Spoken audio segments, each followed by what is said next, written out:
Hello friends, welcome back to my channel and this new video, special Christmas edition, which will be full of English history, some cultural facts, literature and Christmas atmosphere, of course. Make yourself some tea or coffee and let's begin.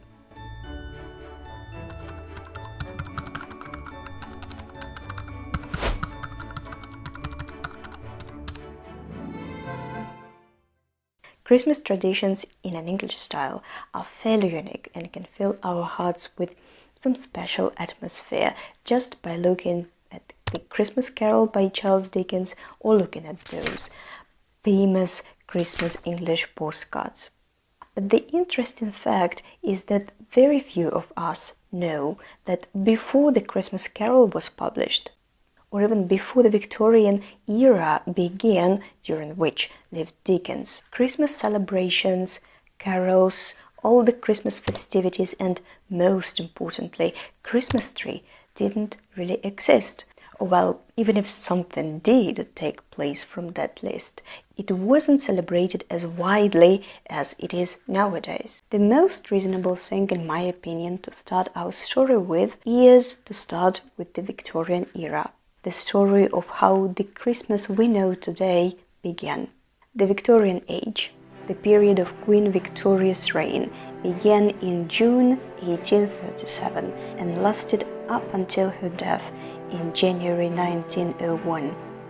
The revival of Christmas celebrations is certainly not the only thing the Victorian era is famous for. The number one thing will probably be the Industrial Revolution. The use of new technology and machinery grew rapidly, as well as the number of factories and thus population. Another major change was the rise of the middle class, which in turn led to the change of lifestyle in general and cultural norms. You can really see now that industrialization made life go through such big changes. No surprise, people truly needed some magic, and the Queen, as befitted her position, made it happen for her people.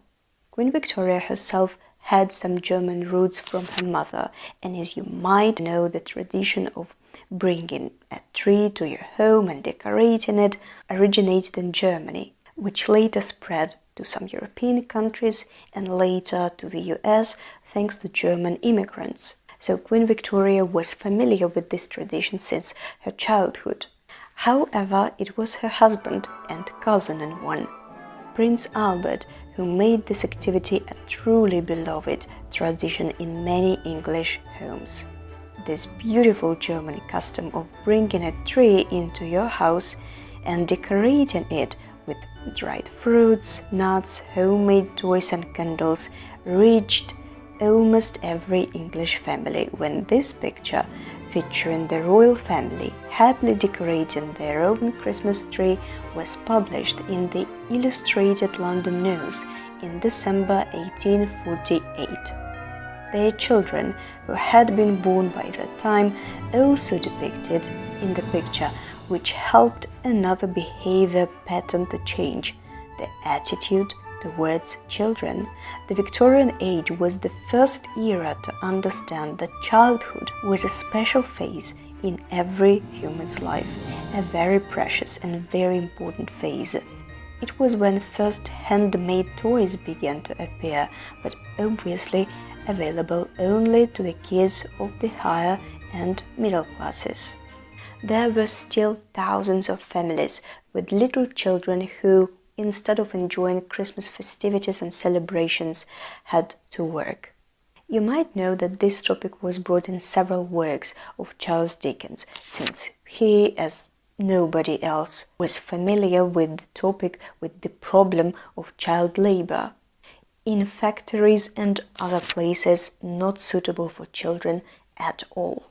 By the way, if you're interested in the topic of life in early Victorian London, books of Charles Dickens are what you have to go for. If you would like to see a video related to this topic on my channel, let me know in the comments. And now let's come back to Christmas. So the Christmas Carol remains to be the best known novel by Charles Dickens, warmly remembered especially during this time of the year. As I've already said, the popularity of Christmas itself had been growing throughout the whole Victorian era, and Dickens became interested in this topic as well. In 1835, he was inspired to write his first work on this topic, the story called Christmas Festivities, published in Bell's Weekly Messenger in 1835, which was later followed by some others, when finally in 1843 he came up with the idea of writing some deeply Christmas story that could really touch people's hearts and change, first of all, the attitude towards child labor, where children had to work in terrifying conditions. And it seems like Dickens did his best, and Christmas Carol proved to be the book which could revive all the ancient Christmas traditions and customs if they were ever to disappear. The book was a great success, translated into several languages the following year, and is even said to have been the most read book by Dickens in the US at the time. The Christmas Carol is also said to have shown the Victorian audience that despite all the modernization going on, there was still a place for such things as Christmas, family gatherings, games, generosity of spirit, and even if Mr. Scrooge was able to revive his Christmas spirit, I think we all can too. One of the major things during Christmas and New Year is showing care and making little gifts to those surrounding you. Writing some warm wishes on a Christmas postcard is one of the ways to do that. You may not know that those famous traditional Christmas cards originated in Victorian Britain as well. London, 1843.